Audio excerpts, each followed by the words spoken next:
I have a headache. I'm tired. I've never been through a year like this. Very proud of our team for just the resiliency that they play with. When you obviously when you have a guy like you coming off a 12-win season, you got Tune and Tank coming back. I mean, that the expectations are going to get shot through the roof. College football is competitive and hard, and there's a lot of good teams, and there's a lot of people doing the same thing. And just it's competitive, So for us to get our 8th win, and for these seniors to get their 20th win in the last 2 years, I'm very proud of that. So I think today was like the rest of the year. I mean, it's cold out. I mean, for one day, and it just happens to be when we play, right? I thought we handled that well, handled it fine. Conditions were tough, but and to be down at halftime again and to come back on a 2-minute drive and score is what the whole season's been about, So I just commend our guys for having a never quit attitude and being resilient, and creating a pretty special memory, which is, winning a bowl game like this. I'd like to thank the Independence Bowl. You guys do a phenomenal job. This is a really good bowl game. The hospitality is first class. The people are first class. The food was great, and the game was equally as great as well. Raise your hand. We'll get you a mic.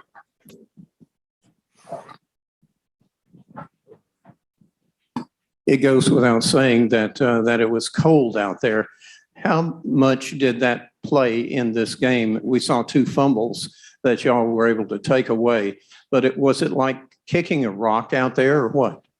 Yeah, I mean it's football. You got to deal with it now. At the University of Houston and the University of Louisiana, based on geography, we don't deal with this very much, but it's a part of football. It's a part of December football. I mean, the bowl game last night was colder. The NFL plays in it all the time. So you got to be able to deal with it. You can't practice it because you can only practice it if you actually are in these conditions. It didn't have anything. I mean, we threw the ball fine. We caught the ball fine. Both teams handled it fine. There's heaters on the benches and all that. There's turnovers all the time. Turnovers were something that I made a big deal about, and it was good to see us create a couple of turnovers. That was why we hung on to win the game. Kicking is tough. That's probably the hardest thing when it's cold like that is the actual kicking. Their kicker handled it relatively good. I think he knocked in 3 field goals. Now that's a credit to our defense of holding them to field goals in the red zone. That's something that we focus on. Our first extra point didn't look very good, so I was not interested in as many field goals as we could attempt. So that's why we went for it on 4th down. And that's why I was telling this guy right here, we need to get the ball in the end zone here on this last drive. And he's as good as I've seen at it at making sure that happens.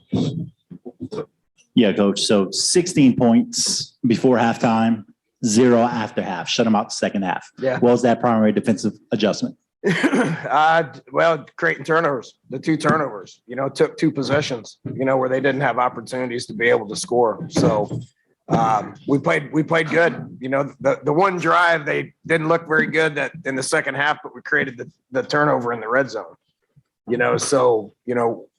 When we win games, we play good defense in the red zone, and we did a good job of that tonight. Continue taking questions for Coach Holgorsen and the student athletes. Clayton, if you had to script it any other way to throw that pass there to Tank at the end, suffice to say, is that the way you want to go out? Yeah, that's exactly the way I, would have scripted it. It's, I saw the coverage. I saw, Tank out there. We had a play called to him, but I saw leverage for a better route, and so he saw it too. And just I knew I had all the faith in the world that he was going to win on the route and catch the ball and get in the end zone. So it was an easy decision for me. I just put it out there and let him do the rest. So couldn't be happier with the way it happened. Clayton, can you talk about your time at the University of Houston and what you're going to remember the most? Man, it's been awesome. I've grown so much and learned so much and been around so many great people. And just the experiences that I've had have been, I wouldn't trade them for the world. So, I've learned a lot. There's a lot of things I've learned. I think the biggest thing is just how to deal with adversity and, just keep pushing forward, keep moving forward. So I would say that's the main thing. We've had some adverse times this year, this season, and the best way to handle it is just to keep your head down and keep moving forward. So. Hey, Tune, since you're on the mic already, would you say that touchdown going into the second half maybe build some momentum there and I guess set up what was an eventful second half for y'all?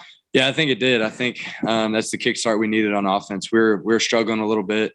So we needed a big play and something good for us to happen to kind of get us going, get us in motion. And Keyshawn made a really good play that, helped us and set it in motion.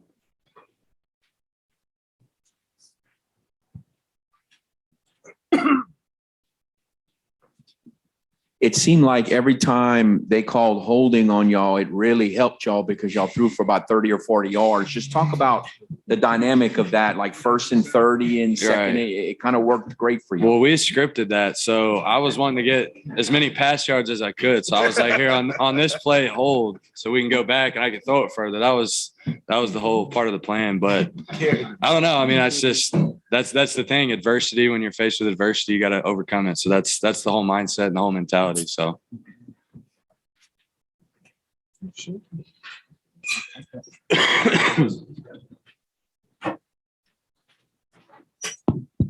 Tank, you've told us stories about wanting the ball in certain situations and asking Clayton, did you ask for it on that one? And can you just kind of sum up what, that play and how it sums up your career here? Yeah, so during that play, like before the play happened, I gave Tune that look. And he know what that look means. So I gave him that look like I want the ball right here. So he just set me in motion and gave me the ball. So and that happened. I want to make a comment on that. I told y'all a couple of days ago that he was going to call a lot of the plays just based on, his familiarity with what they're going to do defensively. He changed that play, right? And so that's what makes this relationship so special. Is he saw leverage. They just kind of got these goofy looks and signals and stuff like that makes it work. So this is the nation's leader in touchdown receptions. He needed one, he got two, so that's a huge accomplishment, man. And yards. Did you get your yards? I think he got the yards. I don't know if he got the catches. No. Didn't get enough catches, but the leader in the nation in touchdown catches and yards, that's because these guys got a pretty special relationship. And what was the original call? It was a corner. He had a corner out to Tank, but the leverage wasn't there. Okay. So he changed it, but he did a lot of changing it from passes to runs and runs to passes. He did a really good job. Excellent play caller today. Any more questions? Clayton, and I'll give a shout out to my guy, Corey Diaz. Earlier this week, you told Corey, I've grown to like Shreveport. It's cool and it has a lot to offer. We just had a mayoral election. We're looking for a mayor for a couple months. You're done with football now. Is that a position maybe you'd like to take over? He's not done with football. I'll be pretty busy for the next few months, but Tank Dell is your guy. Tank Dell is not your guy. He's pretty good. He's a politician, so he's your guy. Partnering. I'm be going too.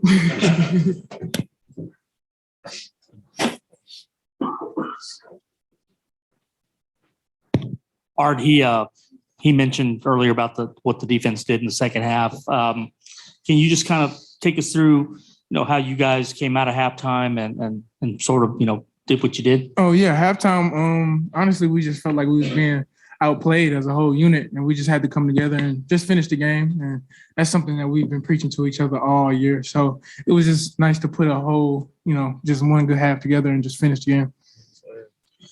Clayton, can you talk about what you saw to change that play? I know Coach mentioned leverage, but also what it means to you to win the MVP of this Independence Bowl. Yeah, so like he said, we had a corner route called, and we went that versus specific leverage, but they actually showed something different. The corner was playing off, so he could have gotten under that corner route.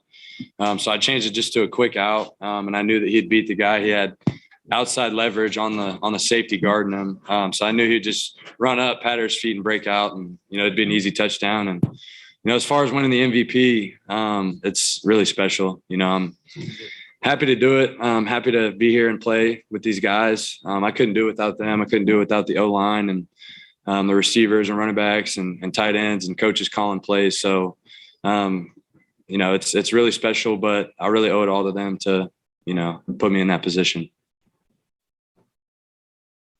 For the players, when you're playing in a game like this, in the back here now, in a game like this with the elements, how hard is it to adjust when you're off the field? Because, usually when you're off the field, you're going over stuff. Is there more of a focus on just staying warm as opposed to adjustments? Like how much of that plays into it? Me personally, I'm trying to go stay warm. I ain't gonna lie to you. I'm trying to stay warm, but we also make adjustments. Like the coaches will come to the heaters and tell us like what we need to fix and stuff like that. But yeah, you got to stay warm. Yeah, we do them both at the same time. Yeah. we make adjustments standing by the heater. Yeah.